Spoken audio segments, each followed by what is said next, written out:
over the Socratic seminar that we've done before. And one of the problems that someone had suggested to us is that when we did it in the circle, that they could not hear what the people were saying.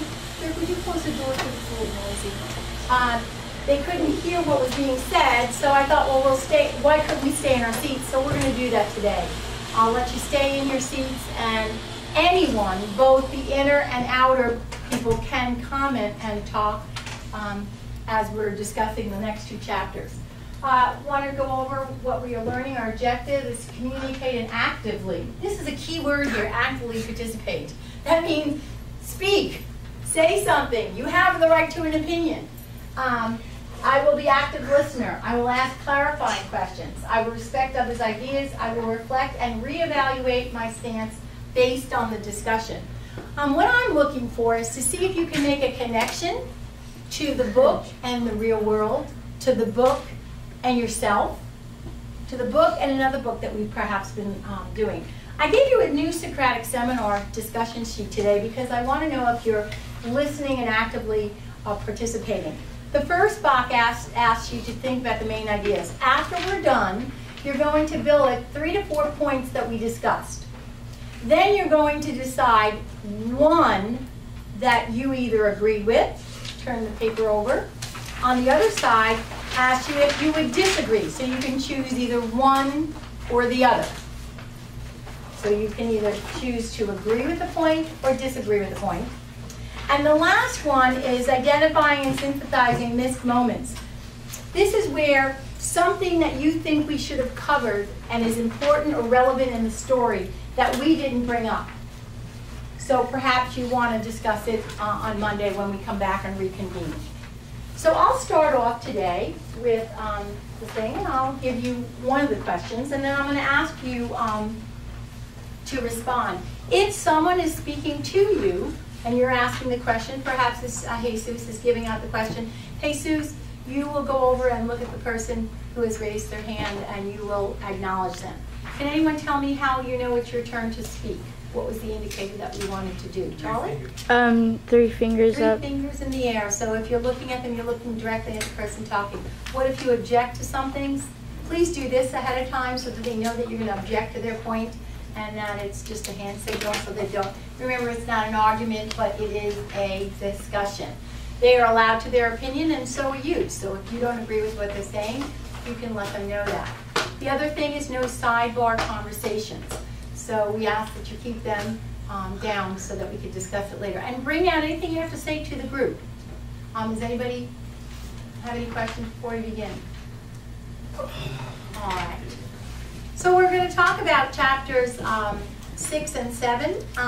Why does Napoleon decide to engage in trade with the neighboring farms? All of a sudden he goes out to Mr. Whymper and he sends them out and they're going to trade. And a couple of things go wrong with this. Connor. He decides to do trade because he realizes that some of the major food that they're building from the past winter that they had is starting to go down a lot, so they're trading with the other farms so that way they can get more food and restart supplies and stuff like that. Would that be cause a problem if they dwindle down on the food supply? Yeah. Drake? They would then starve, Possibly starve. And what could that cause a problem if we don't have enough food? Who do you think is going to get the food? The pigs. The ponies and the pigs. And I think that's something else. Okay, Courtney, would you read your question, please? What changes did Napoleon make after his dogs chased Snowball off the farm? Why don't the other animals protest his decision? Well, he kind of changed everything to be bad. He was rude to the animals. And I think they're not doing anything because they believe him because he makes up things. And what about the dogs? I mean, are you afraid of the dogs? Do you think they're afraid of them, Connor? I think they're afraid of the dogs because after they saw Snowball getting chased off by the farm by the dogs, and they saw her teeth and stuff, they were kind of afraid of him. And so yeah, if I were one of the animals, I think I'd be afraid of him as well and try not to mess around with Napoleon because he might send them to attack me or something. Right, and I think, do you remember in the beginning when he took them, how did he get them to be trained? Yes, Victoria. In the house, their mom was good, so he took the pups and started training them all by himself. From the beginning, and that's probably when you can really molt animals. They say when you're young, you can really be manipulated and learn something. And as you're growing up, a connection I might make in my life is that the life lessons I've learned are from when I'm little, and you hear your mother saying it over and over again. And they'll say something, and I told you, I always share with you that my husband always said to my kids at home, don't be stupid. So, you know, if you think it's a dumb thing, don't do it. So it kind of is, it was a mantra that you hear. My mother always said, because I said so. And that was it. She said it, we couldn't do it. So it's kind of a thing that, so they do have a control. The head dude in charge here is Napoleon. One of the things that made me think was, how come he wasn't Comrade Napoleon, but he was considered Leader Napoleon? Bianca? He just wanted to be in charge, and like everything was like his way and stuff. And he shows that he is the leader instead of Snowball and stuff. He didn't like Snowball very much, did he? Did you get that part of the story? Lainey, what didn't Napoleon like about Snowball? He didn't like how he was kind of a leader too, and how he wanted to be like part of the farm, in charge of the farm. So he had this leadership complex. Isn't it ironic that he calls himself Napoleon? What did you, if you were in my social studies or someone else's class, learn about the Napoleon syndrome? That Napoleon was a very short-statured man who had a problem with his height, so therefore he was very short man syndrome, right, Matt? And so what did he say about that? That he had to feel that he had to be like overcome this and be stricter. So isn't it ironic that they named the pig Napoleon? Maybe. Maybe. Maybe that's one of the thoughts. Do you have your question? I want to share yours. Yeah. Snowball, who had studied an old book of Julius Caesar, complained which he had found out at the farmhouse. Why did he start looking at the book? And why would he look at Julius Caesar? So who is Julius Caesar in history? Yes, Connors. He's a famous Roman emperor, and he kind of like ruled Rome for a long time, and he was very good at it. And he was assassinated for something I can't really remember, but I remember him being assassinated. He was assassinated by one of his close side persons that was in his inner circle. But the thing is, with Julius Caesar, he was able to conduct power and take over, make Rome one of the largest empires ever under his control and his regime. So that is something that they were thinking, boy, this might be something I want to read, to learn how to take over. Another question that I might pose is that when the animals came into the barn and they were listening, did you notice the pecking order of how they sat and how they did that? Yes? At the beginning, right? Mm-hmm. And what was that importance, do you think? I think that, like, Who was that? Go ahead. The more important people sat in the front. It seemed like the more important people, didn't the pigs take front and center? And what about the size of the chicks? They couldn't see over them. So I kind of thought that was weird that the more important people that wanted power sat in front and they came last. Who can tell me the difference between Boxer and why he felt the way he did? And I'm trying to remember if it's Clover was his wife. And who were the other key figures in there? That were the horses. Molly, Boxer, and one more important person. He didn't say much. Benjamin. So if Benjamin and Boxer, they were the two very central figures about what was going on in the rebellion. Why did Benjamin say very little, and yet Boxer kept working very hard and saying, I'll work harder, I'll give more? Okay? Benjamin knew how this whole rebellion thing would sort of work out. Like he sort of had an idea of how this was gonna work out for the pigs and stuff. And Boxer just thought working harder would help him. So who is the more intelligent of the two? Benjamin. Who is this? Oh, I said that. Why would you think Benjamin was more intelligent? Because he can read and Boxer can't. Because he could lead and Boxer could. How did that indicate to you that Boxer couldn't lead, that he wasn't very bright? There was a part in the story. I said read. What? I said read. Read. But where else in the story did it say that? Yes. It said, I can't remember where, but it said some part that he couldn't learn the ABCs because he can only remember ABCD, but when he tried to learn EFGH, he could remember what ABCD was. So it kind of told you he wasn't the brightest light bulb. So he kind of had a hard time with that. But yet, Benjamin, he just kept plodding along, and Benjamin would come up and say things like, I know what's going to happen. I can see it coming. He could predict the future of what was happening on the farm. What particular person made you think that Animal Farm wasn't going to work? Or what moment besides maybe a particular feature? Yes, Ben? When the pig started taking everything and saying that because they were all the smarter ones that they could just use it for what they wanted. Right. I thought it was pretty interesting that they got to eat the apples and the milk. And Squealer came in, and Squealer was telling them, oh, well, don't worry about that milk and apples. Don't worry. Where do you think they were going, Joe? Did you know right away where the apples and milk went? Kind of. I can see it. Yeah, you could kind of see it coming that maybe they were going to grease their palms or do something that, is kind of underhanded. What does the name Squealer mean to you when you read that name? That he would rat out something to the pigs. Yeah, that's another point in irony that the author uses the name Squealer. It kind of makes you think, oh, he's going to rat out somebody. Sergio, tell me, when Squealer comes forward and says, oh, don't listen to those people, and he all of a sudden goes up on top of the farm and he erases the rule and makes it change. Why do you think Squealer has this part? You're not sure what he does. Can he read and write?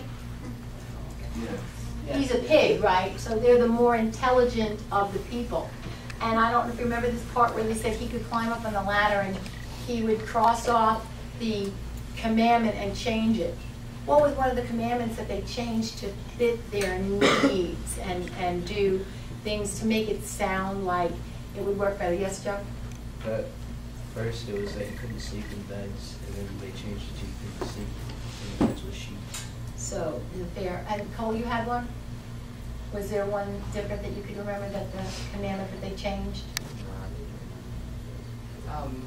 Just recently they changed, no animal shall kill another animal too. No animal shall kill another animal unless they have a reason. Unless they have a reason. Do we have a reason to kill someone? Yeah. Yes.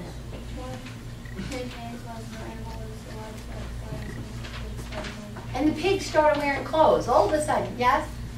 No animals shall sleep in bed. Yes. And they can't sleep in a bed. Now we said with sheets. But yes? They changed, I think it was like one of the first ones they changed, they said, no animal shall drink alcohol to an extent. To an extent. So did you see how all of a sudden they weren't supposed to drink alcohol? What happened every time they drank alcohol? They got drunk. They got drunk. Right, Jerry? So what was, can you tie that to the beginning of the story and how they were, what was so ironic about this? They begin drinking a lot, but what happened in the beginning of the story? Who was drinking a lot in the beginning of the story? The farmer. Yeah, the farmer in the beginning of the story. And did the animals like that part of it? Yes? He forgot to feed them. He forgot to feed them. And they began to notice that he didn't feed them. They weren't getting their meals. So this is not a good thing. Now all of a sudden, wow, they started doing it. Not only are they drinking, but they're learning how to do what? Work. How to make it. So have you gotten to that part of the story yet? Nope. They're going to get in there, and this is the end of this chapter where it says that they're going to start producing and making them work harder. So I have a question for you to think about. In the beginning, the farmer had treated the animals like slaves, and it was almost like slavery. But aren't they in slavery now, doing the same thing as they did before, working even harder? Yes? I feel that Napoleon kind of took the farmer's like role and how he's like making them do all the work, all the animals do all the work. Anyone else? Has it reversed? So they're now taking the same role as what the farmer took before. And I think that's kind of ironic that that's what happened. When we talk about the story, I want to see if you can make a connection. So let's start thinking about making a connection to yourself, to a story that you've read before, or to something in the world that has happened. Is there anything in Animal Farm that can make you can make a connection? Hitler, maybe. Hitler, and Hitler, what did he do? He like started to control his Russia, right? Well, Germany, yes. his people. Germany, and he like Napoleon and young people. I don't know. He's like taking over. But Napoleon doesn't. But didn't he make himself look good to all the people? Yeah, Yes. and that's Napoleon doesn't kill anyone, no. But Hitler didn't Started really off kill like someone, did he? He gave orders to other people to No. kill them. Yes? Or it could like be similar to like an asphalt team, where like the coach gets rid of the player because he's not like working with the team. So he's not working with the team, so he just cuts him out, and he just says, let's get rid of him, he's not doing what we need him to do. Good, great connection, yes. I object to what Matthew said because Hitler does kill someone. How does he kill him? He killed his wife. But did he actually shoot her? Yes. Oh, his first wife, but so Eva Braun, I'm thinking of his girlfriend that he died in the bunker with. So I didn't her realize and then that. himself, so Yeah. therefore he did shoot someone. But I think at the beginning what we're relating to is the amount of Jews that were killed to get them out of the way because they were making him look bad. And I think the connection that we're trying to make, is that right, Grace, is that it really is, that he's taking over, he's a great orator. Yes? Another thing building on the Hitler thing was he tried to brainwash children by making them all think that Jewish people were bad. And in the book, the poem says that like the first word a child should say is Comrade Napoleon. Sort of like. Oh, I love that. That's a great one. That's really good what you're saying, relating it to the children. So I know that they had the youth of Hitler, and I think he used youth again, Napoleon. Who did he train very young to follow him? The puppies. He took them from the mother in the beginning, and he knew that he could mold them. And back to that part, what about Comrade Napoleon becomes Leader Napoleon instead of Comrade? Why does his title change? Jenna, why would his title change?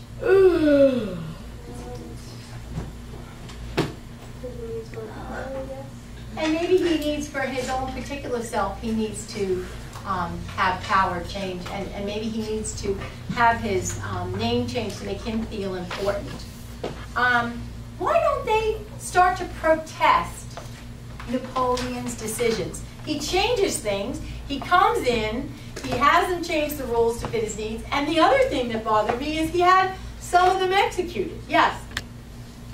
Because like Squealer on the first part, he's saying to them that this is this is for a reason, like for the executions. They were saying like they betrayed everyone and stuff like that, and also because they're not really smart enough to realize that it is wrong in the first place, so they couldn't really do anything about it. They couldn't do anything, so they weren't smart enough. Brock? They like believed him. What he said. They trusted what his Yeah. views were. Yeah, and isn't that more like a brainwashing? Victoria? They were scared of the dogs and they protested that the dogs didn't attack them and have fun. So not only did they just believe in them, they also had that fear in him. I'm going to talk about some of the essays that we're going to write too, and what we're going to discuss tomorrow. There are some thoughts about how Napoleon took over. But what went wrong with the sale of that timber? They saved this wood, they had it on the side of the barn, and they were given a payment. And what went wrong with that payment? Does anybody remember that? Yes. I read in the book that what went wrong with the payment was I can't remember the farmer's name, but he kind of gave him fake checks. So what he basically did was he gave him fake money and then he took all the wood for free. So do you think the animals are smart enough to do trading and not be fooled? So that's something that we're going to leave as a pause to think about. And the other one is, what led to Squealer telling the animals that Napoleon was dying? What event? So that's our reading prediction for today, what we're going to think about as we're reading. And we're going to have a few minutes to discuss that. All right? So let's open up our book to chapter 9.